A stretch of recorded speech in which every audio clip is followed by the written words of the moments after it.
يا أيها الذين آمنوا اتقوا الله وقولوا قولا سديدا يصلح لكم أعمالكم ويغفر لكم ذنوبكم ومن يطع الله ورسوله فقد فاز فوزا عظيما أما بعد فإن خير الحديث كتاب الله وخير الهدي هدي محمد صلى الله عليه وسلم وشر الأمور محدثاتها وكل محدثة بدعة وكل بدعة ضلالة وكل ضلالة في النار أعوذ بالله من الشيطان الرجيم بسم الله الرحمن الرحيم وما آتاكم الرسول فخذوه وما نهاكم عنه فانتهوا মহান আল্লাহর সমস্ত প্রশংসা যে আল্লাহ পাক রব্বুল আলামিন বছরে 12টি মাস আমাদেরকে দান করেছেন, যার একটি মাস শাবান আর তারপরে হচ্ছে রমজান। আল্লাহ পাক রব্বুল আলামিন আমাদের যেন শাবানে বরকত দান করেন এবং রমজান পর্যন্ত সহি সালামত পৌঁছিয়ে দেন। যেমন নবী করিম সাল্লাল্লাহু আলাইহি ওয়াসাল্লামের একটি হাদিস এই মর্মে রয়েছে, আল্লাহুম্মা বারিক লানা ফি রাজাব ওয়া শাবান ওয়া বাল্লিগনা রমাদান। আল্লাহ পাক যেন আমাদেরকে রমজান মাসে সিয়াম, কিয়াম আরও সমস্ত রকমের ইবাদত বন্দেগী নেক আমল করার জন্য সুন্দরভাবে তৌফিক দান করেন। আল্লাহ আমাদেরকে দুনিয়াতেও সুখে রাখেন, সুস্থ রাখেন এবং কালিমা লা ইলাহা ইল্লাল্লাহর উপর আমাদেরকে যেন মওত দান করেন। আজকে শাবান মাসের মাঝামাঝির কাছাকাছি পৌঁছে গেছি, আর এই শাবান মাসের মাঝামাঝিতে 15 শাবানে আমাদের দেশে বেশ কিছু বিদআত হয়ে থাকে, যার ফলে এ সম্পর্কে আলোচনা করা জরুরি। যদিও প্রতি বছর এই বিষয়ের আলোচনা হয়, তবে চেষ্টা করি যে আরও কিছু নতুন কথা যাতে করে তাতে বাড়ানো সম্ভব হয়, সংযোজন করা সম্ভব হয়, অথবা সেই কথাগুলি হইলেও যাতে করে একটু ভিন্ন রূপে পেশ করা হয়, যাতে করে একটু ফায়দা বেশি হতে পারে। তো আজকের আলোচনায় আমি চেষ্টা করব নবী করিম সাল্লাল্লাহু আলাইহি ওয়াসাল্লামের হাদিস যেগুলি শাবান সম্পর্কে রয়েছে, সহিহ হাদিস, শাবান সম্পর্কে আমাদের করণীয়, সেগুলি প্রথম পেশ করব। আর তারপরে এই মর্মে যেগুলি জয়ীফ, জাল, ভিত্তিহীন হাদিস রয়েছে, যেগুলি হাদিস নয়, নবী সাল্লাল্লাহু আলাইহি ওয়াসাল্লাম থেকে প্রমাণিত নয়, সুতরাং সেই আমলগুলি করা ঠিক নয়, এ সম্পর্কে আলোকপাত করার চেষ্টা করব। তারপরে আইম্মায়ে কেরামরা এই শাবান, বিশেষ করে যাকে শবে বরাত বলা হয়, সে সম্পর্কে কি বলেছেন, যারা কোরআন সুন্নাহর ইমাম, তাদের দু একটি উক্তি আলোচনায় তুলে ধরবো ইনশাআল্লাহ তাআলা। নবী করিম সাল্লাল্লাহু আলাইহি ওয়াসাল্লাম যা আমাদেরকে দিয়েছেন তাই আমাদেরকে গ্রহণ করতে হবে, যা দেননি তা আমাদের ত্যাগ করতে হবে দ্বীনের ক্ষেত্রে। এ হচ্ছে আল্লাহ পাক রব্বুল আলামিনের আদেশ। আল্লাহ পাক সূরা হাশরে ইরশাদ করেছেন, ওমা আতাকুমুর রাসূলু ফাখুযুহু, যা তোমাদেরকে রাসূল সাল্লাল্লাহু আলাইহি ওয়াসাল্লাম দিয়েছেন তা তোমরা নিয়ে নাও, ফাখুযুহু, গ্রহণ করো তা। নবী করিম সাল্লাল্লাহু আলাইহি ওয়াসাল্লাম যা শাবান সম্পর্কে দিয়েছেন তা নিতে হবে, তার প্রতি আমল করতে হবে। আর যা দেননি, ওমা নাহাকুম আনহু, যা হতে নিষেধ করেছেন, দেননি এমন কিছু এবং নতুন কাজ হতে নিষেধ করেছেন। ওমা নাহাকুম আনহু, যা হতে নিষেধ করেছেন। নবী সাল্লাল্লাহু আলাইহি ওয়াসাল্লাম নিষেধ করেন ওয়াইয়াকুম ওয়া মুহদাসাতিল উমুর, প্রসিদ্ধ হাদিস, আবু দাউদের হাদিস, ওয়াইয়াকুম ওয়া মুহদাসাতিল উমুর, সতর্ক সাবধান তোমরা নতুন নতুন কাজ থেকে। ফাইন্না কুল্লা মুহদাসাতিন বিদআহ, কারণ প্রত্যেক নতুন কাজ দ্বীনের নামে যদি হয় তা হচ্ছে বিদআত। নবী করিম সাল্লাল্লাহু আলাইহি ওয়াসাল্লামের প্রসিদ্ধ খুতবা, যা প্রত্যেকটি আলোচনায় নবী সাল্লাল্লাহু আলাইহি ওয়াসাল্লাম পড়তেন, খুতবাতুল হাজা, দ্বীনি আলোচনায় পড়তেন, আকদে নেকাহ, বিবাহের খুতবায় এই খুতবা পড়তেন। খুতবাতুল হাজা, যে কোনো প্রয়োজনে এই খুতবা, মসনুন খুতবা, সুন্নতি খুতবা নবী করিম সাল্লাল্লাহু আলাইহি ওয়াসাল্লাম পাঠ করতেন। তার শেষ অংশে রয়েছে, নাসাইতে রয়েছে, তা হচ্ছে কুল্লা মুহদাসাতিন বিদআহ ওয়া কুল্লা বিদআতিন দালালা ওয়া কুল্লা দালালাতিন ফিন্নার। প্রত্যেক মুহদাস মানে নতুন কাজ হচ্ছে বিদআত, প্রত্যেক, ওয়া কুল্লু বিদআতিন দলালা, প্রত্যেক বিদাত হচ্ছে পথভ্রষ্টতা, গুমরাহি। ওয়াকুল্লু দলালাতিন ফিন্নার, এবং প্রত্যেক পথভ্রষ্টতা গুমরাহির পরিণাম হচ্ছে জাহান্নাম। তো নবী করিম সাল্লাল্লাহু আলাইহি সাল্লাম তাহলে বিদাত থেকে নিষেধ করেছেন, ধর্মের নামে নতুন কাজ করতে নিষেধ করেছেন। ফান্তাহু, আল্লাহ বলছেন তাহলে তা থেকে বেঁচে থাকো, বিরত থাকো, সাবধান থাকো। এখন আসি ওই হাদিসগুলির দিকে, যে হাদিসগুলি সহিহ এবং নবী করিম সাল্লাল্লাহু আলাইহি সাল্লাম থেকে প্রমাণিত। সহিহ বুখারী শরীফের হাদিস প্রথম আপনাদেরকে শোনায়। মা আয়েশা রাদিয়াল্লাহু তাআলা আনহা বর্ণনা করেছেন, قالت كان رسول الله صلى الله عليه وسلم يصوم حتى نقول لا يفطر। রাসূলুল্লাহ সাল্লাল্লাহু আলাইহি ওয়াসাল্লাম নফল রোজা এমন বেশি বেশি রাখতেন যে মনে হইতো যে আর ইফতার করবেন না, অর্থাৎ রোজা ছাড়বেন না, একটানা রেখেই যাবেন, বিনা বিরতিতে নফল রোজা রেখেই যাবেন হয়তো।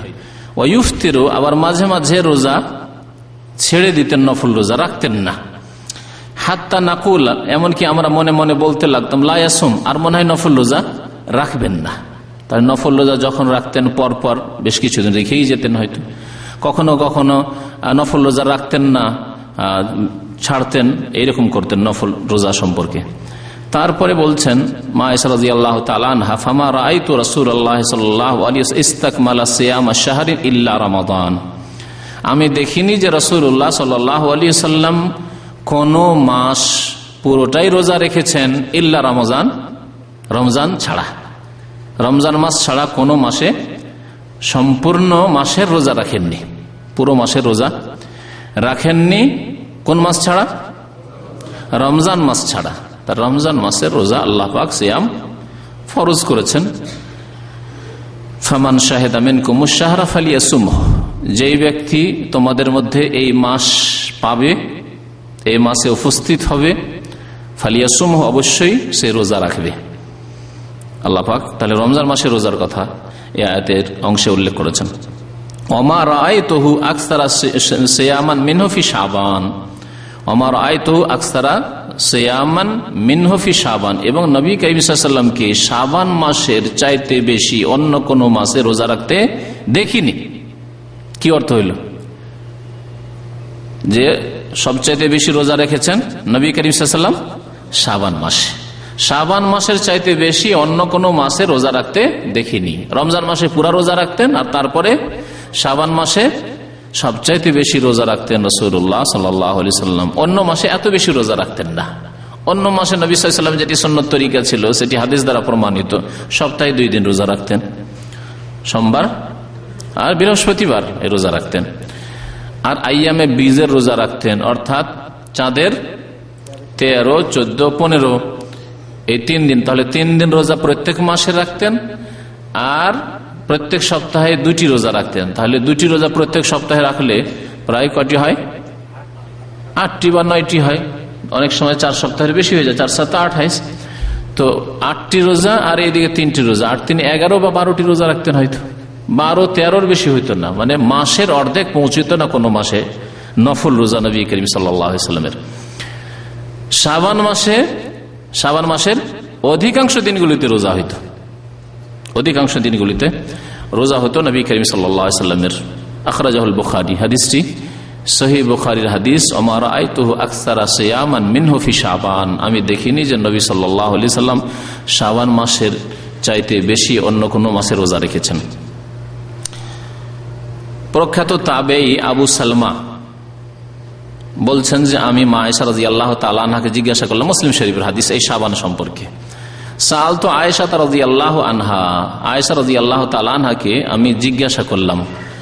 তাবেঈনরা মা আয়েশা রাদিয়াল্লাহু তাআলা আনহার কাছে পড়াশোনা করতেন পর্দার আড়াল থেকে, পর্দার আড়াল থেকে। কারণ বহু হাদিস মা আয়েশা রাদিয়াল্লাহু তাআলা আনহার কাছে ছিল যেগুলি তার কাছ থেকে নেওয়া তাদের জন্য জরুরি ছিল। এইরকমই যদি অবস্থা হয় কোথাও যে বিশেষ কোনো মহিলা, তার কাছে বিশেষ কোনো বিদ্যা আছে, যেই বিদ্যা তার কাছে যেভাবে পাওয়া যাবে অন্য কারো কাছে পাওয়া যাবে না, তাহলে তার কাছ থেকে ইলম শেখার প্রমাণ রয়েছে তার বৈধতার, কিন্তু যাতে করে ফিতনার আশঙ্কা না থাকে সেই জন্য পর্দার আড়াল থেকে হইতে হবে। আল্লাহ পাক রব্বুল সূরা আহজাব ইরশাদ করেছেন, ওয়াইযা সাআলতুমুহুন্না মাতাআন ফাসআলুহুন্না মিন ওয়ারাই হিজাব। তোমরা যদি নারীদের কাছ থেকে কোনো কিছু চাইতে হয়, যে খালাম্মা ওই জিনিসটা দেন, আপনার মা নয়, আপনি তার মাহরাম নন, বা যে কোনো ভাবি অমুক জিনিসটা দেন, বাড়ির সামান। আল্লাহ পাক বলছেন ওয়াইযা সাআলতুমুহুন্না মাতাআন, কোন আসবাবপত্র, মাল সামান, কোন বস্তু যদি চাইতে হয় কোন মহিলার কাছে, আল্লাহ কি তরিকা শিখেছেন? কোরআনে কারীমের শিক্ষা। মুসলিম উম্মাহ কোরআন থেকে দূরে সরে গেছে। ফাসআলুহুন্না মিন ওয়ারাই হিজাব, তাদের কাছে চাও পর্দার আড়াল থেকে। দুনিয়ার কোন সামান চাইতে হইল, গিয়েছেন ভাইয়ের বাড়িতে, গিয়েছেন প্রতিবেশীর বাড়িতে, আর বাড়িতে পুরুষ লোক নেই, কোনো কিছু চাইতে হবে সামান, অমুক জিনিসটা দেন, অমুক জিনিসটা দেন, পর্দার আড়াল থেকে চাইতে হবে, দরজার বাইরে থেকে চাইতে হবে, পর্দার আড়াল থেকে। ফাসআলুহুন্না মিন ওয়ারাই হিজাব, এতে অন্তর পবিত্র থাকে। আল্লাহ পাক রব্বুল বলেছেন এতে তোমার অন্তর পবিত্র থাকবে, আর তাদেরও, ওই নারীদেরও অন্তর পবিত্র, সাফ সুতরা, পরিষ্কার পরিচ্ছন্ন থাকবে।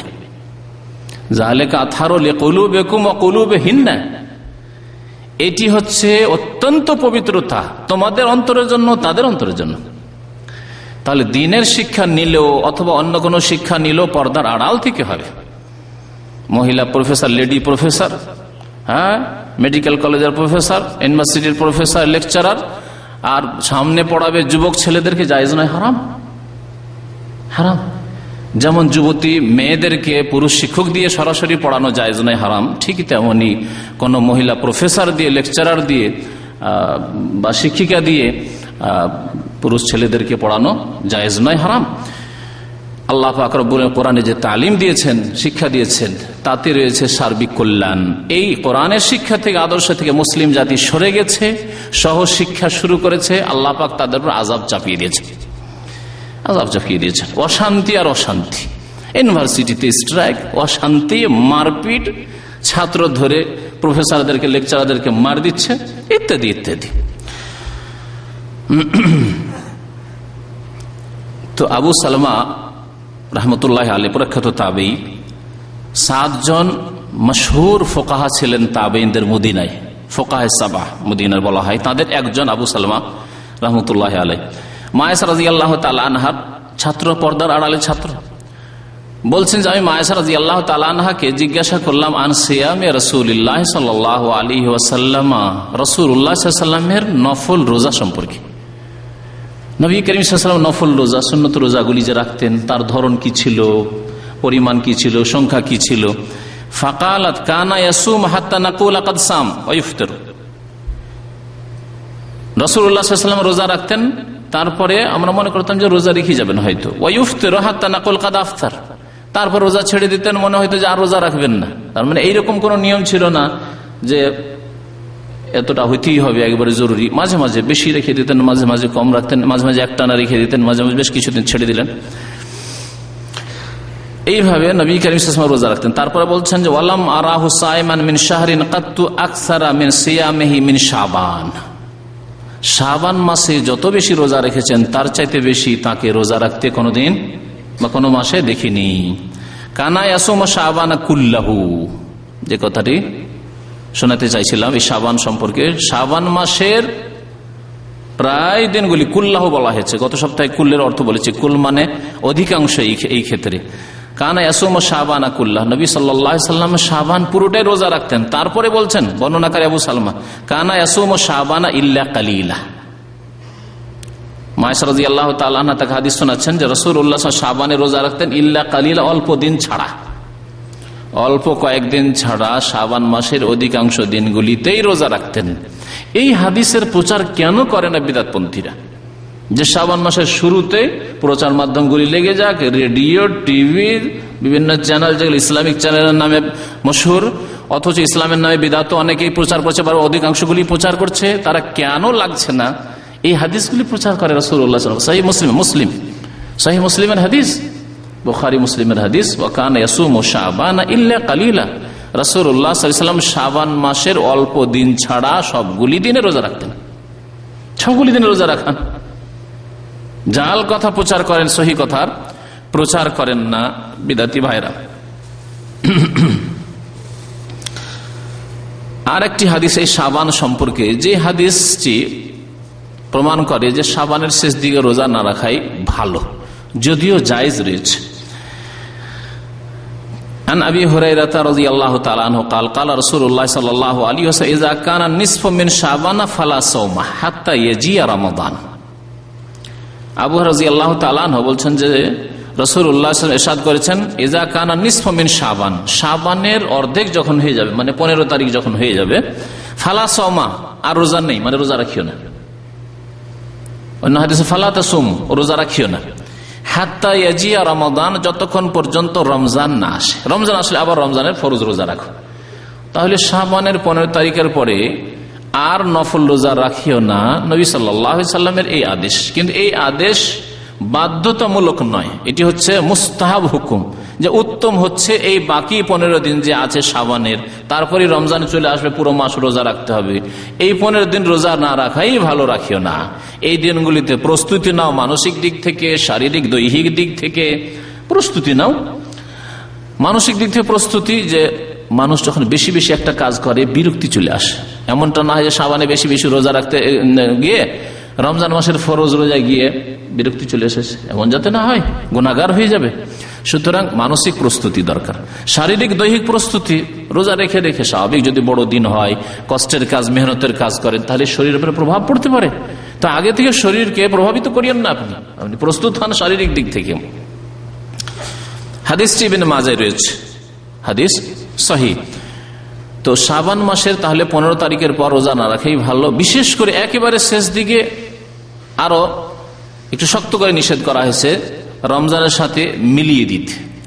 রমজানের সাথে রোজাকে মিলিয়ে দিতে নিষেধ করা হয়েছে। 28, 29, 30 তারিখ এই দিনগুলিতে রোজা রাখতে নিষেধ করা হয়েছে। বিশেষ করে সন্দেহের দিনে 30 তারিখ, যে 30 তারিখে আবার শাবানের 30 হওয়ার সম্ভাবনা আছে।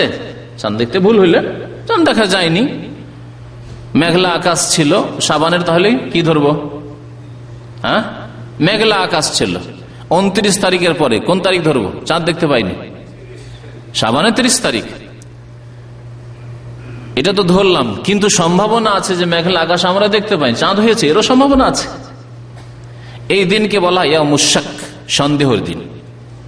এই ক্ষেত্রে এই মাসলাও জেনে রাখা আবশ্যক। নবী করিম সাল্লাল্লাহু আলাইহি ওয়াসাল্লাম বলেছেন, মান সামা ফিল ইয়াউমিল্লাযী ইউশাক্কু ফীহি ফাকাদ আসা আবুল কাসিম সাল্লাল্লাহু আলাইহি ওয়াসাল্লাম। যে ব্যক্তি এমন দিনে রোজা রাখলো যেই দিনে সন্দেহ রয়েছে, রমজান হইতে পারে, আবার 30 শাবান হইতে পারে, সন্দেহের ভিত্তিতে না না আমার রোজা কমে যেতে পারে, বাই চান্স যদি কমে যায়, না কমাবো না, 29 করবো না, 30ই করবো। যে 29 শাবান এসেছে, 30 তারিখ চাঁদ দেখা যায়নি, প্রথম রমজান হিসাবে ও রোজা রেখে ফেললো। এইরকম যদি কেউ রোজা রাখে সন্দেহের ভিত্তিতে, তাহলে সেই ব্যক্তি নেকি করলো না, বরং ফাকাদ আসা আবুল কাসিম সাল্লাল্লাহু আলাইহি ওয়াসাল্লাম, সেই ব্যক্তি আবুল কাসিম সাল্লাল্লাহু আলাইহি ওয়াসাল্লামের নাফরমানি করলো, বিরুদ্ধাচরণ করলো। আবুল কাসিম কে? নবী করিম সাল্লাল্লাহু আলাইহি ওয়াসাল্লামের উপনাম। তার বড় ছেলের নাম যেহেতু কাসিম ছিল, বাল্যকালে মারা গিয়েছিল, সেই জন্য নবী করিম সাল্লাল্লাহু আলাইহি সাল্লামকে আবুল কাসিম বলা। সেই ব্যক্তি রাসূলুল্লাহ সাল্লাল্লাহু আলাইহি ওয়াসাল্লামের বিরুদ্ধাচরণ করল।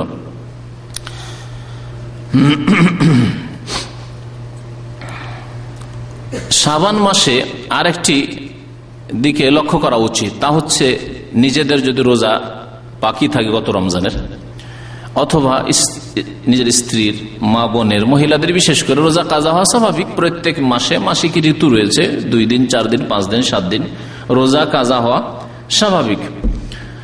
এমনকি যদি প্রসূতির ব্যাপার স্যাপার হয়, হ্যাঁ, ছেলে মেয়ে ভূমিষ্ঠ হয়েছে, তাহলে তো হয়তো গোটা মাসে গিয়েছে, এমনও হইতে পারে। তো এই ক্ষেত্রে পুরুষদের দায়িত্ব হচ্ছে নিজের ক্ষেত্রে যেমন যে নিজের রোজার খোঁজ রাখা, যে গত রমজানের রোজা তো আমার কাজা হয়নি। পুরুষদের ক্ষেত্রে বৈধভাবে রোজা কাজা হওয়ার কারণ কে বলতে পারেন?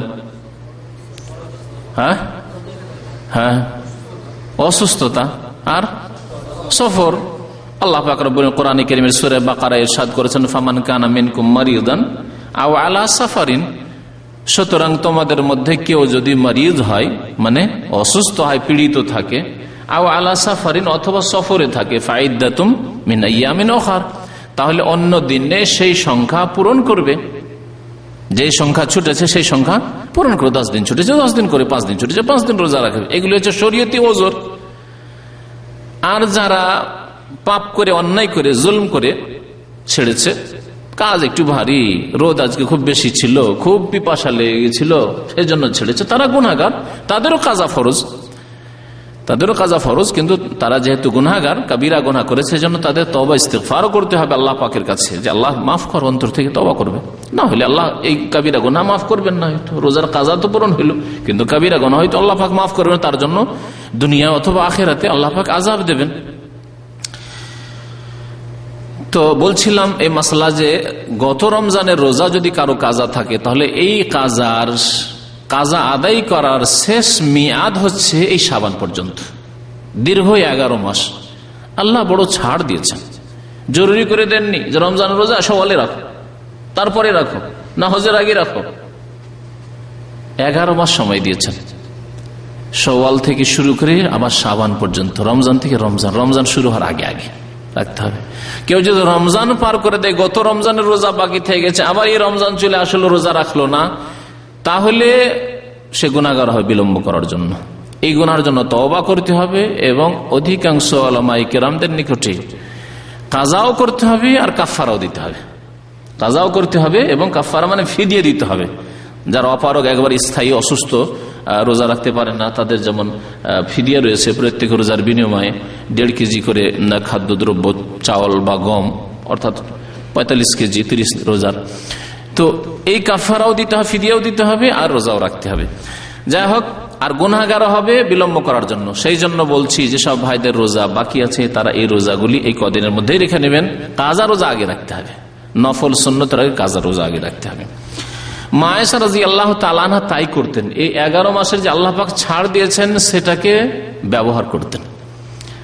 রোজা বিলম্ব করতেন, কাজা করতে বিলম্ব করতে করতে করতে দীর্ঘ 11 মাস, 10.5 মাস পার হয়ে যেত, 10 মাস। এই শাবান মাসে এসে এই রোজাগুলিকে কাজা করতেন, যে রমজান মাসে যে রোজা বাকি থাকতো। কি জন্য? রাসূলুল্লাহ সাল্লাল্লাহু আলাইহি ওয়াসাল্লামের সম্মানার্থে, রাসূলুল্লাহ সাল্লাল্লাহু আলাইহি ওয়াসাল্লামের হক আদায়ের উদ্দেশ্যে। এই হাদিস এখানে আপনাদের সামনে উল্লেখ করছি, তিরমিজিতে রয়েছে এবং ইবনে মাজাতে রয়েছে। মা আয়েশা রাদিয়াল্লাহু তাআলা আনহা বর্ণনা করেছেন, قالت ما كنت اقضي ما يكون علي من رمضان الا في شعبان। বলছে আমি রমজান মাসের যে রোজা কাজা থেকে যেত আমার, সেগুলি কাজা করতে পারতাম না বা কাজা করতাম না, ইল্লা ফি শাবান, তবে শাবানে এসে। ওই রমজান, গত রমজান, শাওয়াল, জিলকাদা, জিলহজ, এই করে মুহররম করতে করতে শাবান চলে এসেছে। ইল্লা ফি শাবানে গিয়ে আমি রোজাগুলি কাজা করতাম। কতদিন পর্যন্ত? রাসূলুল্লাহ সাল্লাল্লাহু আলাইহি সাল্লামের জীবদ্দশায় এই কাজ করতাম। হাত্তা তুফিয়া রাসূলুল্লাহ সাল্লাল্লাহু আলাইহি সাল্লাম, রাসূলুল্লাহ সাল্লাল্লাহু আলাইহি সাল্লামের ইন্তেকাল পর্যন্ত, ওয়াফাত পর্যন্ত। রাসূলুল্লাহ সাল্লাল্লাহু আলাইহি সাল্লামের ওয়াফাতের পরে সেই উদ্দেশ্য আর নেই যে নবী সাল্লাল্লাহু আলাইহি সাল্লামের জন্য ইন্তজার করব, নবী করিম সাল্লাল্লাহু আলাইহি সাল্লামের হকের খেয়াল রাখবো, এমন কোন আর ওই হক, যে হক আশা করি স্পষ্ট, সেটা খেয়াল নেই। সুতরাং এখন যে কোনো সময় রোজা রাখা যাবে। তাই তাড়াতাড়ি করে রমজানের পরে কাজাগুলি রেখে নিতেন, পরে রাসূলুল্লাহ সাল্লাল্লাহু আলাইহি ওয়াসাল্লাম ইন্তেকালের পরে। এ হচ্ছে সহিহ হাদিস। সুতরাং এই হাদিসের উপর আমল করার জন্য আপনারা প্রত্যেকে দেশের সাথে যোগাযোগ করুন, স্ত্রীর রোজার খোঁজ নেন, মা বোনদের রোজার খোঁজ নেন, আরো যাদের সাথে সম্পর্ক আছে তাদের রোজার খোঁজ নেন। এগুলি হচ্ছে দায়িত্ব, কারণ এই দায়িত্ব সম্পর্কে আল্লাহ পাক রব্বুল আলামিন জিজ্ঞাসা করবেন। আলা কুল্লুকুম রাইন ওয়া কুল্লুকুম মাসউলুন আন রাইয়াতি, প্রত্যেকে তোমাদের দায়িত্বশীল, আর প্রত্যেকে তাদের দায়িত্ব সম্পর্কে জিজ্ঞাসা করা হবে। এতক্ষণ শুনালাম সহিহ হাদিস। তাহলে এই সহিহ হাদিসগুলি দ্বারা কি জানা গেল? যে শাবান মাসের করণীয় হচ্ছে মাত্র একটি, তা হচ্ছে অনির্দিষ্টভাবে রোজা রাখা। শুরু শাবান থেকে শুরু করে 15-20 পর্যন্ত, তার ওদিকে যান না,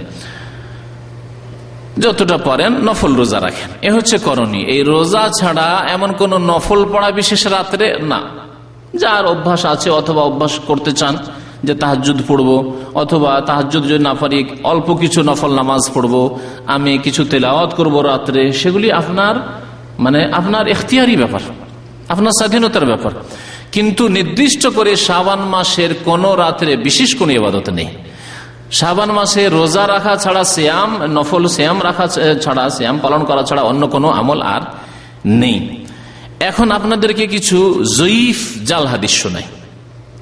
জয়ীফ জাল হাদিসগুলি আজকে এই জন্যই শোনাবো যে কয়েকদিন পরে প্রচার মাধ্যমগুলি তৎপর হয়ে লাগবে, আর এই জয়ীফ জাল হাদিস শুনিয়ে মুসলিম জাতিকে, বাঙালি সমাজকে বিশেষ করে বিভ্রান্ত করবে। এই যে দেখো হাদিস আছে, এই যে দেখো তিরমিজিতে আছে, এই যে দেখো ইবনে মাজাতে আছে, আর হাদিসের সম্পর্কে তাদের জ্ঞান নেই জাল জয়ীফের। কারণ আরো খুলে বলছি, ভারত, বাংলাদেশ, পাকিস্তানে সহি জয়ীফের কোন মাদ্রাসায়, কওমি মাদ্রাসা হোক আর আলিয়া মাদ্রাসা হোক, সহি জয়ীফ হাদিস কেন হয়, জাল কেমন করে হয়, কোন মাদ্রাসায় পড়া হয় না। খুব জোর গলা একটু শক্তি করে বললাম, কোন মাদ্রাসায় পড়া হয় না। একটি কিতাব উসুলে হাদিসের পড়া হয়, তাও আমি বলছি, আমি যে শিক্ষকের কাছে পড়েছি, শিক্ষক অর্ধেক বুঝে অর্ধেক বুঝে না, তো ছাত্রই কি বুঝবে। একটি কিতাব যে কোনো সাবজেক্টের, জেনারেল শিক্ষিত তাদেরকে বলছি, যারা স্কুল কলেজ ইউনিভার্সিটি সম্পর্কে নলেজ আছে, যে কোনো সাবজেক্টের একটি যদি কেউ সাবজেক্ট পড়ে 1 বছর মাত্র, তাহলে সে সম্পর্কে কি জানবে? এক আনাও জানবে না। বায়োলজি সম্পর্কে, কেমিস্ট্রি সম্পর্কে, হ্যাঁ, কেউ যদি একটা সাবজেক্ট পড়ে থাকে কি জানবে বলুন? ভূগোল সম্পর্কে 1 বছর একটা সাবজেক্ট পড়েছে, হিন্দি সাবজেক্ট 1 বছর। আমি 3 বছর 3 ক্লাসের হিন্দি পড়েছি, তারপরে হিন্দিতে আমি একবার সামান্য কোন রকম রিডিং করতে পারি, ব্যাস। 3টা সাবজেক্ট শুধু পড়েছি, মানে মেন সাবজেক্ট হিসেবে না। তাহলে বোঝা গেল যে একটা সাবজেক্ট 1 বছর পড়ে কিছুই জানতে পারা যায় না। ওই রকমই উসুলে হাদিস, আর উসুলে হাদিস শুধু পড়ে, মুস্তালাহুল হাদিস পড়ে সহিহ জয়ীফ আবার জানা যায় না, ওটা একটা পার্ট, একটা অংশ।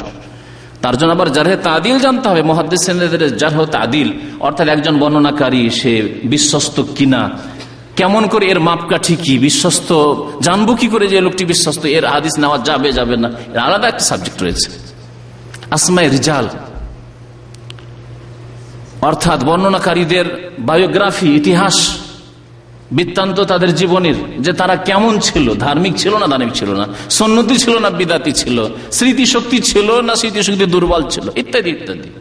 এগুলি তো কিছুই পড়া হয় না, এগুলি পড়া হয় সৌদি আরবে, মদিনা ইসলামিক বিশ্ববিদ্যালয়, জামিয়াতুল ইমাম মোহাম্মদ বিন সৌদ আল ইসলামিয়া রিয়াজ ইসলামিক ইউনিভার্সিটিতে, এগুলো ইসলামিক প্রতিষ্ঠানে এগুলি পড়া হয়। সুতরাং যারা সহিহ জয়ীফ জালের মাপকাঠি জানে না, তারা আবার সহিহ জয়ীফ জাল কি বয়ান করবে? যা আছে তাই তুলে রেখে দিল মানুষের সামনে, আর মানুষকে গুমরাহ করলে এই হচ্ছে অবস্থা। তারপরে যারা বিদাতি, তাদের ধর্মই হচ্ছে বিদাতের উপর প্রতিষ্ঠিত, তারা তো খুঁজে যে আমরা যেটা করি তার জন্য কোথায় কি পাওয়া যায়, দলিল প্রমাণ। একে উর্দু ভাষার একটি প্রবাদে বলা হয়, ডুবনে ওয়ালে কো তিনকে কা সাহারা। আমার দেশের লোকদের ফার্সি বলা অভ্যাস আছে, উর্দু বলা অভ্যাস আছে, আমার যদিও এই অভ্যাসটা নেই, কিন্তু 2-1টা বললে কোনো দোষ নেই। ডুবনে ওয়ালে কো তিনকে কা সাহারা, এর মানে কি, একটা লোক নদীতে ডুবছে বা এই সমুদ্রে ডুবছে, এখনো কিছুই পাচ্ছে না, হাবুডুবু হাবুডুবু পানি খাচ্ছে, সাঁতারও জানে না, তাহলে কি করবে ও?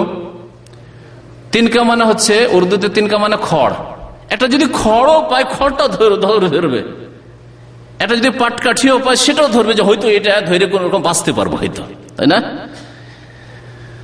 তো বিদাতীদের অবস্থা ঠিক ওই রকমই, বিদাত করবেই করবে, 15 শাবানে শবে বরাত পালন করবেই করবে। সুতরাং তার জন্য যা কিছু পাওয়া যায়, খড়কুটা যা পাওয়া যায়, জাল জয়ীফ মিথ্যা যা কিছু পাওয়া যায় না কেন,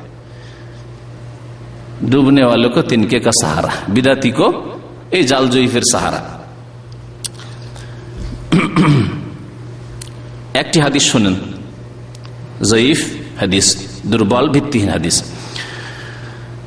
আয়েশা রাদিয়াল্লাহু তাআলা আনহা থেকে বর্ণিত, কালাত বলছেন, ফাকাদতু রাসূলুল্লাহ সাল্লাল্লাহু আলাইহি ওয়াসাল্লাম, একদিন রাসূলুল্লাহ সাল্লাল্লাহু আলাইহি ওয়াসাল্লামকে রাতে বিছানায় পাচ্ছি না, মা আয়েশা রাদিয়াল্লাহু তাআলা আনহার পালা ছিল সেই। ফাখারাজতু, বেরিয়ে পড়লাম যে দেখি কোথায় গেলেন তিনি। ফাইদা হুয়া বিল বাকি, নবী সাল্লাল্লাহু আলাইহি ওয়াসাল্লাম বাকির কবরস্থান দেখলেন। হাদিসে কি আছে? ফাইদা হুয়া বিল বাকি, না জান্নাতুল বাকি আছে? তাহলে আমাদের দেশের হুজুরদেরকে, আলেমদেরকে ও বক্তাদেরকে বলেন যে আপনারা জান্নাতুল বাকি বলেন, মায়েশা রাদিয়াল্লাহু তাআলা বলে ফাইজাহা বিল বাকি, বেজান্নাতুল বাকি তো বললেন না। বুঝতে পারছেন? বিদাতি পরিভাষা,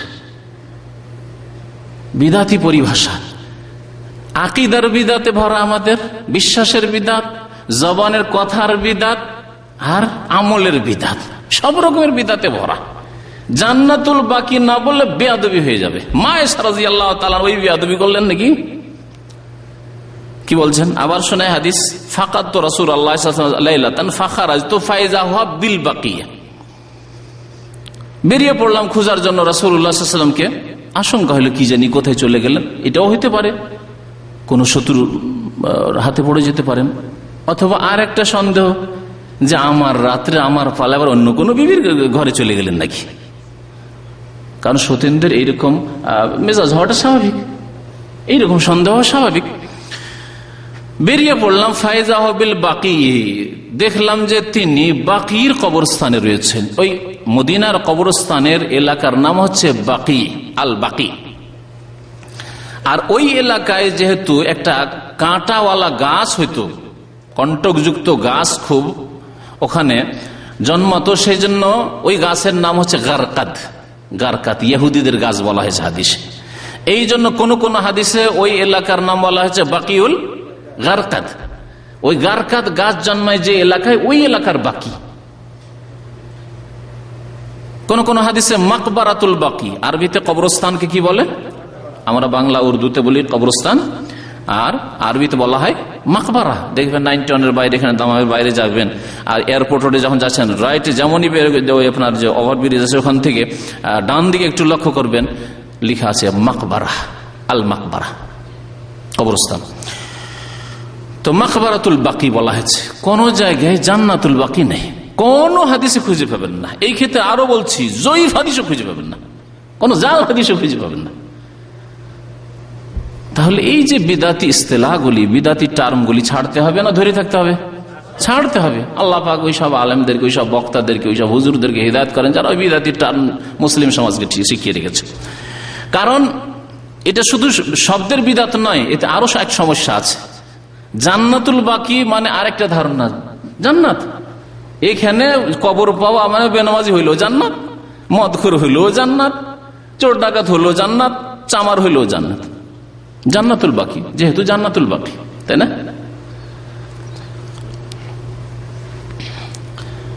ফাকালা রাসূলুল্লাহ সাল্লাল্লাহু আলাইহি ওয়াসাল্লামকে যখন পেয়ে গেছেন, রাসূলুল্লাহ বললেন, আকুনতে তাখাফিনা ইয়াহিফাল্লাহু আলাইকা ওয়া রাসূলুহু, হে আয়েশা তুমি কি আশঙ্কা করছো, ভয় করছো যে তোমার উপর আল্লাহ কোন জুলুম করবেন এবং তার রাসূল জুলুম করবেন? বলার উদ্দেশ্য যে তোমার সন্দেহ হয়েছে যে তোমার বিছানা থেকে আমি চলে এসেছি ঘর থেকে, তার মানে কোন বিবির কাছে চলে যাব আর আমি রাসূলুল্লাহ হয়ে জুলুম করবো, এরকম? এটা কি সম্ভব? তুমি এই ধারণায় মনে উঠে এসছো। আমি সেই উদ্দেশ্যে আসিনি, বরং আমি মুমিন মুমিনাতদের জন্য ইস্তিগফার করার জন্য, আল্লাহর কাছে মার্জনা কামনা করার জন্য, তাদের জন্য দোয়া করার জন্য এসেছি কবরস্থানে। তাহলে রাত্রে কবরস্থানে যাওয়া, মুমিন মুমিনাতদের জন্য দোয়া, যে কোনো কবরস্থানে যাওয়া নবী করিম সাল্লাল্লাহু আলাইহি সাল্লামের সুন্নাত।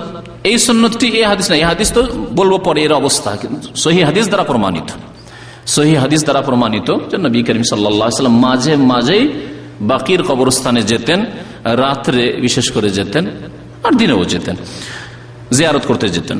আমাদের দেশের ভাষায় জিয়ারত মানে দোয়া করা, সেখানে গিয়ে মুমিন মুমিনাতদের জন্য আল্লাহর কাছে ইস্তিগফার করা। কুলতু ইয়া রাসূলুল্লাহ, মা আয়েশা বলছে আমি বললাম, হে আল্লাহর রাসূল, ইন্নী জানানতু আন্নাকা আতাইতা বাযা নিসাইকা, আমার ধারণা যে আপনি কোন বিবির কাছে চলে গেছেন, সেই জন্য আপনার খোঁজ করা শুরু করেছি। গেলেন কোথায় আপনি? ফাকালা, তারপরে রাসূলুল্লাহ সাল্লাল্লাহু আলাইহি ওয়াসাল্লাম বলেন, ইন্নাল্লাহা আযজা ওয়া জাল্লা ইয়ানজিলু লাইলাতান নিসফি মিন শাবান ইলা সামাইদ দুনিয়া, আল্লাহ পাক রব্বুল আলামিন শাবান মাসের নিসফে শাবানে মানে 15 শাবানে, 15 শাবানে আসমানি দুনিয়াতে মানে প্রথম আসমানে, নিকটের আসমানি দুনিয়া, আসমাউদ দুনিয়া মানে নিকটের আসমান, দুনিয়া মানে নিকট। আর এই দুনিয়াকে দুনিয়া এই জন্য বলা হয় যে দুনিয়া আখিরাতের তুলনায় নিকট, এই জন্য দুনিয়ার জন্য খুব মেহনত করছি, কিন্তু আখিরাতের জন্য নামাজ পড়তে বলা হচ্ছে না, নেই। আবার নামাজটা যদি দুনিয়ার জন্য হইতো তো অবশ্যই নামাজ পড়তে, প্রত্যেকে নামাজ পড়তো। যদি কোনো কফিল লেবার নিয়ে আসে শুধু নামাজ পড়ার জন্য, তো দেখেন নামাজ কেমন হয়, কত সুন্দর, ঠিক না? দুনিয়া, কারণ দুনিয়ার জন্য নামাজ, ওকে নিয়ে আসা হয়েছে নামাজ পড়ার জন্য। সৌদি আরবে আসো, নামাজ পড়ো, রোজা রাখো, আর মাঝে মাঝে উমরা করো, বা স্যালারি নাও। তাহলে নামাজের শেষ থাকতো না, আমরা সব ফেল হয়ে যেতাম ওইসব নামাজির কাছে, ঠিক না? তো দুনিয়াকে দুনিয়া বলা হয় দুটি কারণে। দুনিয়ার ওয়াজহে তাসমিয়া শুনেন, ওয়াজহে তাসমিয়া মানে নামকরণের কারণ। দুনিয়াকে দুনিয়া আর আখেরাতকে আখেরাত। দুনিয়াকে দুনিয়া কেন বলা হয়?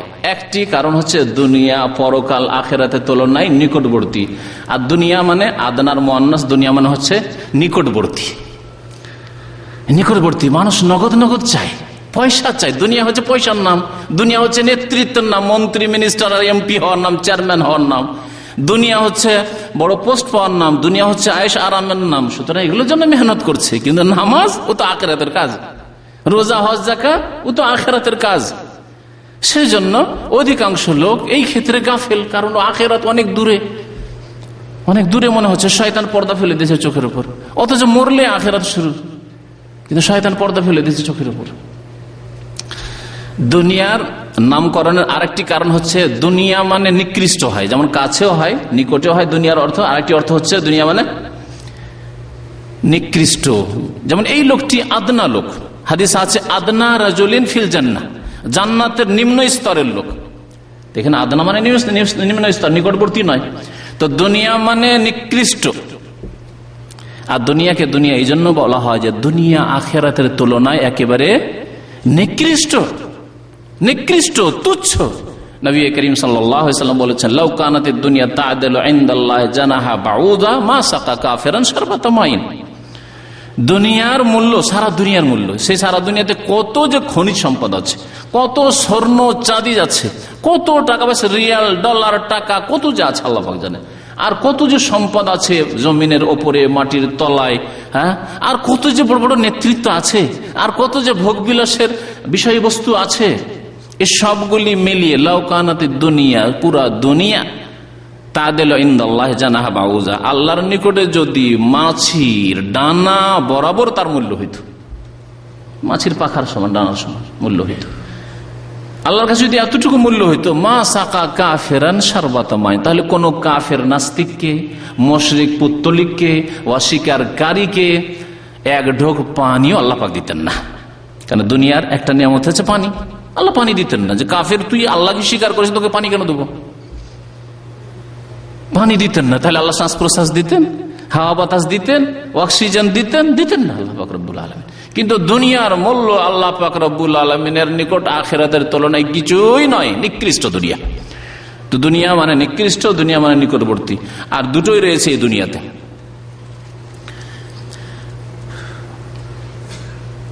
তো আল্লাহ পাক রব্বুল আলামিন প্রথম আকাশে, আসমানি দুনিয়া মানে প্রথম আকাশে অবতরণ করেন কখন? নিসফে শাবানে, 15 হাদিস শোনেন আগে, বলছি যে জয়ীফ হাদিস পরে বলবো। নিসফে শাবানের রাতে মানে 15 শাবানের রাতে, ফায়াগফিরু লিআকসারা মিন আদাদে শারি গানামে কালাবিন। কালাব একটি গোত্র, এই কালাব গোত্রের লোকেরা অধিকাংশ এরা ছাগল পুষত, ছাগল ভেড়া ভেড়ি পুষত। এদের ছাগলের সংখ্যা, ভেড়া ভেড়ির সংখ্যা, মেষের সংখ্যা সবচেয়ে বেশি। এক তো এই কালাব গোত্রের ছাগল, মেষ, ভেড়া ভেড়ির সংখ্যা বেশি। আর যখন সংখ্যা বেশি, আর প্রত্যেকটি ছাগল বা মেষের গায়ে কত লোম আছে, কত লোম আছে। তো বলছেন যে ফায়াগফির, আল্লাহ পাক মাফ করেন কালাব গোত্রের ছাগলের গায়ে যত লোম আছে তার চাইতে বেশি মানুষকে আল্লাহ পাক মাফ করেন। সহি হইলে তো সুবহানাল্লাহ, অনেকে বলেন সুবহানাল্লাহ, সহি হইলে সুবহানাল্লাহ। তবে আল্লাহ পাক মাফ করেন, অন্য আমলে মাফ রয়েছে। নামাজ দ্বারা আল্লাহ পাক মাফ করেন, অন্যান্য তাসবিহ তাহলিল দিয়ে আল্লাহ পাক রব্বুল মাফ করেন, কালেমা লা ইলাহা ইল্লাল্লাহ পড়ে আল্লাহ পাক মাফ করেন। আখিরাতে হাসরের ময়দানে লা ইলাহা ইল্লাল্লাহকে এক আমল নামাতে রাখা, পাল্লায় রাখা হবে, আর এক পাল্লায় গুনাহ রাখা হবে। লা ইলাহা ইল্লাল্লাহ ইখলাসের সাথে যারা পড়েছে এবং তার প্রতি আমল করেছে, বাস্তবায়ন করেছে, এই পাল্লা ভারী হয়ে যাবে। এই সব ফজিলত রয়েছে, সহি ফজিলত রয়েছে। তো সহি শুদ্ধগুলি করুন। শোনেন তারপরে এই হাদিস সম্পর্কে শোনেন, ইমাম তিরমিজি স্বয়ং কি বলছেন। আমাদের সে টিভির বক্তারা এই হাদিস এতটুকু পড়ে দিবে আর সুবহানাল্লাহ সুবহানাল্লাহ খুব ছোট সুবহানাল্লাহ, তাই না? ইমাম তিরমিজির বক্তব্য শুনেন, যিনি হাদিস এখানে কোট করেছেন, বলছেন কালা আবু ঈসা। আবু ঈসা ইমাম তিরমিজির উপনাম, কুনিয়ত। মোহাম্মদ ঈসা তিরমিজি, তার নাম ছিল মোহাম্মদ ঈসা, আর কুনিয়ত ছিল আবু ঈসা। ইমাম আবু ঈসা মানে ইমাম তিরমিজি বলছেন, হাদিস আয়েশা লা নারিফু ইল্লা মিন হাযাল ওয়াজহি মিন হাদিসিল হাজ্জাজ। এই আয়েশা রাদিয়াল্লাহু তাআলা আনহার বর্ণিত এই হাদিস, যে হাদিসে শাবানের 15 তারিখের ফজিলত বয়ান করা হলো, যে ইমাম তিরমিজি রাহমাতুল্লাহি আলাইহি বলছেন আয়েশা রাদিয়াল্লাহু তাআলা আনহার হাদিস লা নারিফু ইল্লা মিন হাযাল ওয়াজহি, আমি জানি না, চিনি না, এই সূত্র ছাড়া, মানে এই সনদ দিয়ে বর্ণিত হয়েছে। তার মানে এর সনদ হচ্ছে শুধু এইটি সনদ, আর এই সূত্রের এই মাধ্যমের অবস্থা শুনেন। যেমন একটি ঘটনা যদি বলি যে রিয়াজে একটা ঘটনা ঘটেছে, এইরকম সূত্র কি শুনলাম কার কাছে? সিদ্দিক সাহেবের কাছে শুনলাম, ব্যাস একজনের কাছে শুনেছি, একজনের সূত্রে শুনেছি, আর উনি বিশ্বস্ত ব্যক্তি নন, ইনশাআল্লাহ বিশ্বস্ত ব্যক্তি। এখন সাপোজ বললাম, সাপোজ বুঝেন তো না, ধরে নিলাম 1 মিনিটের জন্য, এর কি ধরে নিলাম যে উনি বিশ্বস্ত ব্যক্তি নন, তাহলে বিশ্বাস করবেন ঘটনা? ইমাম তিরমিজি তাই বলছেন যে আয়েশা রাদিয়াল্লাহু তাআলা এই হাদিস একমাত্র হাজ্জাজের সূত্রে, আমি লা নারিফু ইল্লা মিন হাযাল ওয়াজহি মিন হাদিসিল হাজ্জাজ, হাজ্জাজের সূত্রে জেনেছি।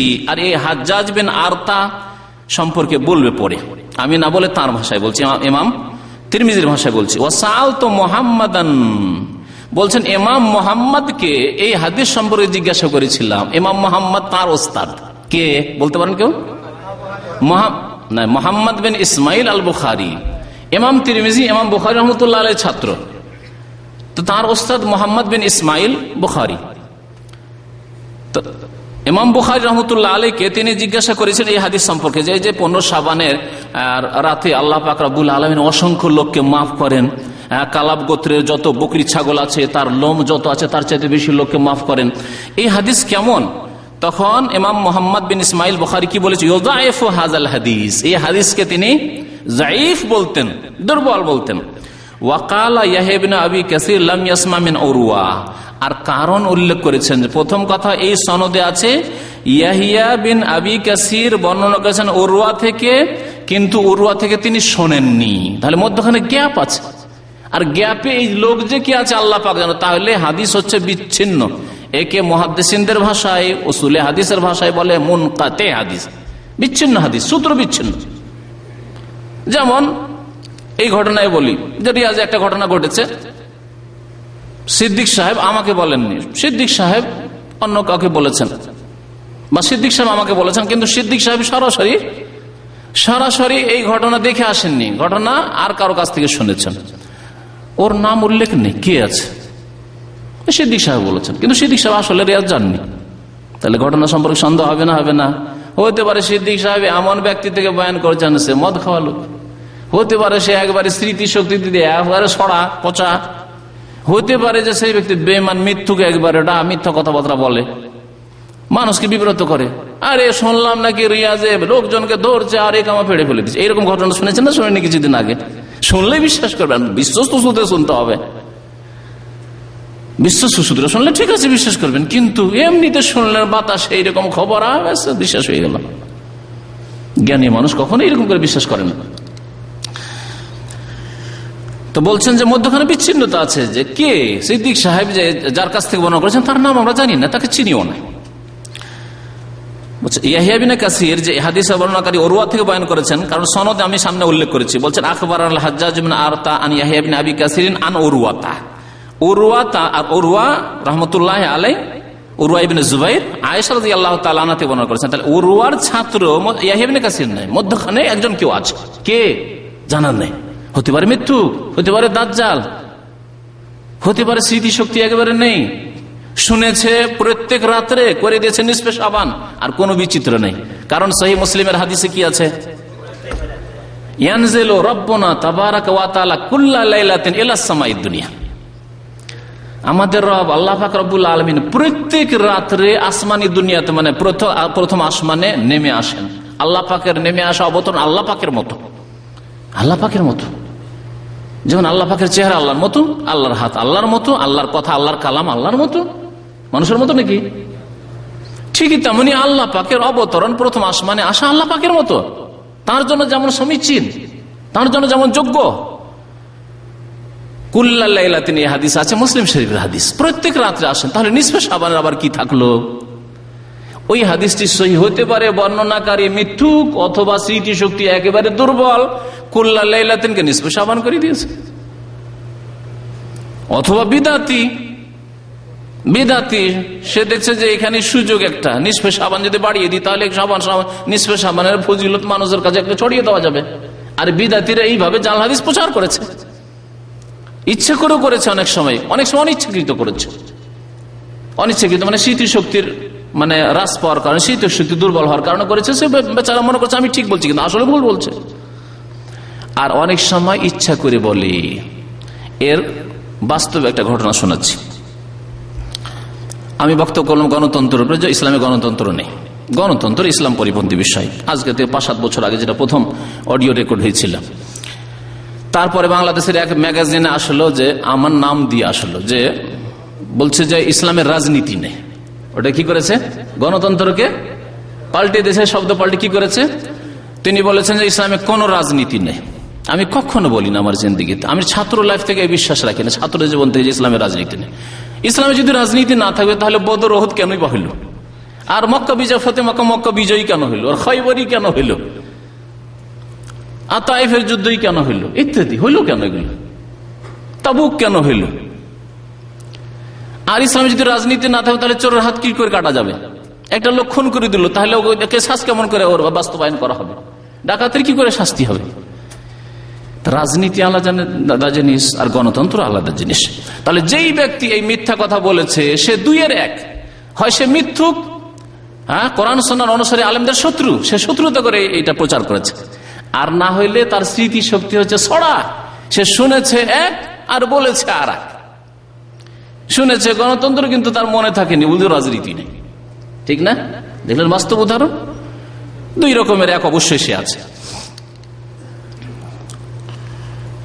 কি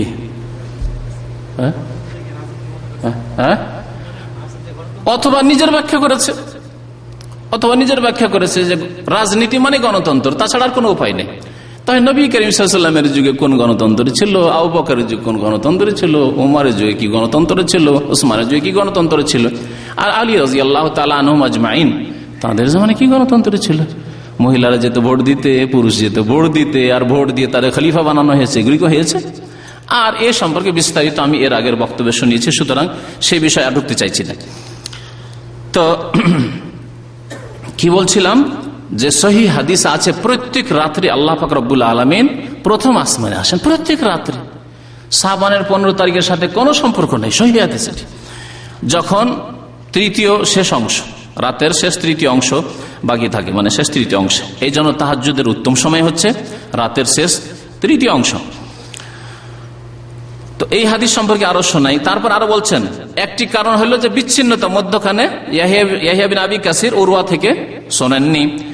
আর একটি কারণ দুর্বল হওয়ার হাদিস বা ভিত্তিহীন হওয়ার, ওয়াল হাজ্জাজ বিন আরতা লাম ইয়াসমা মিন ইয়াহইয়া বিন কাসির, হাজ্জাজ বিন আরতা ইয়াহইয়া বিন কাসির থেকে শোনেনি। তাহলে দুইটি গ্যাপ, হাজ্জাজ বিন আরতা ইয়াহইয়া বিন কাসির থেকে শোনেননি। তৃতীয় কারণ হচ্ছে মুহাদ্দিসিনদের নিকটে, হাদিসের পণ্ডিতদের নিকটে হাজ্জাজ বিন আরতা হাদিসের ক্ষেত্রে দুর্বল ছিল, হাদিস বর্ণনা করায় স্মৃতিশক্তির দিক দুর্বল ছিল।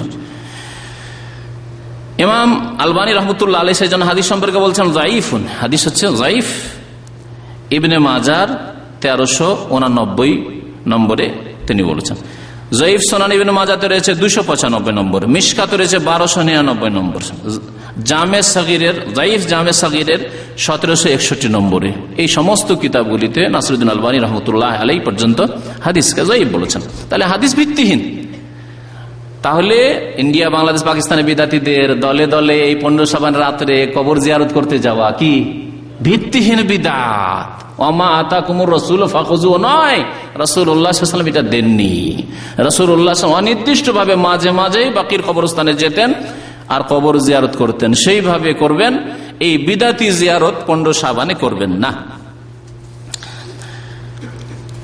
আর একটি জাল হাদিস শোনেন, মওযু, জাল, মিথ্যা হাদিস, যেটি বেশি বেশি খুব বয়ান করা হয় এই প্রচার মাধ্যমগুলিতে। আলী ইবনে আবি তালিব রাদিয়াল্লাহু তাআলা আনহু থেকে বর্ণনা করা হয়েছে হাদিসটি, কালা কালা রাসূলুল্লাহ সাল্লাল্লাহু আলাইহি ওয়াসাল্লাম, রাসূলুল্লাহ সাল্লাল্লাহু আলাইহি ওয়াসাল্লাম বলেছেন, ইযা কানা লাইলাতুন নিসফি মিন শাবান, যখন শাবান মাসের 15 তারিখ হবে, নিসফে শাবান হবে মানে 15 তারিখ হবে। এখানে আরেকটি লক্ষণীয়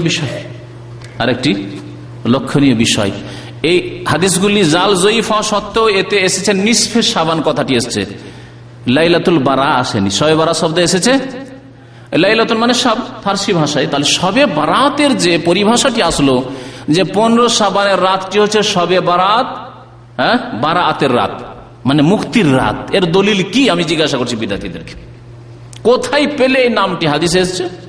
আরে জয়ীফ হাদিসে এসছে, জয়ীফ হাদিসও আসেনি, জয়ীফ হাদিসও আসেনি, ভিত্তিহীন হাদিসও আসেনি, সহি হাদিসে তো নেই। তো বলছেন যে রাসূলুল্লাহ সাল্লাল্লাহু আলাইহি ওয়াসাল্লাম নাকি বলেছেন, ইযা কানাত লাইলাতুন নিসফি মিন শাবান, শাবানের যখন 15 তারিখ রাত হবে, ফাকুমু লাইলাহা, সেই রাত্রে তোমরা কিয়াম করো মানে তাহাজ্জুদ পড়ো, নফল পড়ো, ওয়া সুমু নাহারাহার, দিনে তোমরা রোজা রাখো। তারপরে কারণ বলছেন, ফাইনাল্লাহ ইয়ানজিলু ফিহা, কারণ আল্লাহ পাক তাতে অবতরণ করেন, লিয়ে গরুবিশ শামসে, সূর্য ডুবে গেলে, অস্ত হলেই, ইলা সামাইদ দুনিয়া, প্রথম আকাশে, ফায়াকুলু, তারপরে বলেন, আলা মিন মুস্তাগফিরিন লি, কেউ আছে মার্জনা কামনাকারী আমার কাছে, ফাগফিরু লাহু, আমি তাকে মাফ করব। আলা মুস্তারজিকিন, কেউ রুজি তলব করবে, রুজি রোজগার তলব করবে আমার কাছে, রুজির বরকত তলব করবে, ফারজুকাহু, তাকে রুজি দেব। আলা মুবতালান, কেউ আছে পীড়িত, অসুস্থ, মানসিক পেরেশানিতে, দৈহিক পেরেশানিতে, ফাওয়াফিহে, তাকে আমি সুস্থ করব, সবল করব। আলা কাজা ওয়া কাজা, এইভাবে আল্লাহ পাক ডাকতে থাকেন হাত্তা ইয়াতুল আল ফজর, ভোর হওয়া পর্যন্ত, ফজর হওয়া পর্যন্ত। হাদিস কোথায় আছে? হাদিসটি ইবনে মাজাতে হাদিসটি আছে। হাদিসের অবস্থা শুনেন, এখানে শুনিয়ে রাখছি, যদিও সাধারণ লোকদের সামান্যই কাজে আসবে, কিন্তু আলেমদের আরো বেশি কাজে আসবে। কারণ আমাদের দেশের আলেমরা সহি জয়ীফে এত দুর্বল যে তারা মনে করে যে এই 6টি কিতাব সেহাসিত্তা, কি বলেন নাম? বুখারী, মুসলিম, আবু দাউদ, তিরমিজি, নাসাই, ইবনে মাজাহ, কয়টি হইল? 6টি। এগুলির নাম তারা কি বলে? 40 বছর থেকে হাদিস পড়ায়, বুখারী পড়ায়, শাইখুল হাদিস, আর বলে সেহাসিত্তা। না, মাত্র সহিহাইন, বুখারী মুসলিমে 2টি সহি কিতাব, এজন্য সহিহাইন। আরো বলা মেয়েকে আমরা সহিহাইন বলেন, বুখারী মুসলিমে থাকলে সহিহাইন, আর সহিহুল বুখারী, সহিহ মুসলিম, আর 2টো হলে সহিহাইন, 2 সহি। কিন্তু সিহাসিত্তা না, এটাকে কি বলেন তারা? কুতুবে সিত্তা বলেন। 6টি কিতাব, কুতুবে সিত্তা মানে 6টি কিতাব। যদি এই হাদিস 6টি কিতাবে থাকে, আরবরা বলেন কুতুবে সিত্তায় আছে। আর আমাদের দেশের আলেমরা, ইন্ডিয়া, বাংলাদেশ, পাকিস্তান আলেমরা যেহেতু সহি জয়ীফের কাপড় উঠিয়ে দেখতেই জানে না যে কি আছে না আছে, সেই জন্য ওরা কি বলে? সিহাসিত্তা। এখানে তাদের অবগতির জন্য বলছি যে একটু পড়ুন, গবেষণা করুন। ইবনে মাজাতে 40-এর অধিক জাল হাদিস আছে, জয়ীফ নাই, জয়ীফ আরো কয়েকশো আছে, জয়ীফ দুর্বল হাদিস কয়েকশো আছে, আর 40-এর বেশি জাল হাদিস আছে ইবনে মাজাতে, মিথ্যা হাদিস আছে। তার একটি হচ্ছে এটি, শোনেন। হাদিস সম্পর্কে তাহকিকুল আলবানী, আল্লামা নাসিরুদ্দিন আলবানী রহমতুল্লাহ বলছেন, দাঈফুন জিদ্দান আও মওদুউন, হাদিসটি হচ্ছে অত্যন্ত দুর্বল, আর না হইলে মওদু মানে মিথ্যা, জাল হাদিস হচ্ছে জাল। মিশকাতের 1308 নম্বর হাদিস, আর সিলসিলা দাঈফার 2132 নম্বর হাদিস। এই কিতাবগুলিতে, আর সিলসিলা জাইফা যেটা জাল সিরিজ, জাল জয়ীফ হাদিসের সিরিজ, সেটা বাংলায় তর্জমা হয়েছে, ঢাকায় সম্ভবত পাবেন। তো ওতে 2132 নম্বর হাদিসের বিস্তারিত আল্লামা নাসিরুদ্দিন আলবানী রহমতুল্লাহ আলাইহি এই হাদিস সম্পর্কে আলোচনা করেছেন। যাই হোক, এই হাদিস বেশি বেশি প্রচার করা হয় যে নিসফে শাবান আসলে রাত্রে নফল পড়ো, আর দিনে কওমু লাইলাহা সুমু নাহারাহা, রাত্রে তোমরা নফল পড়ো, দিনে রোজা রাখো। এই হাদিস হচ্ছে জাল, মিথ্যা হাদিস।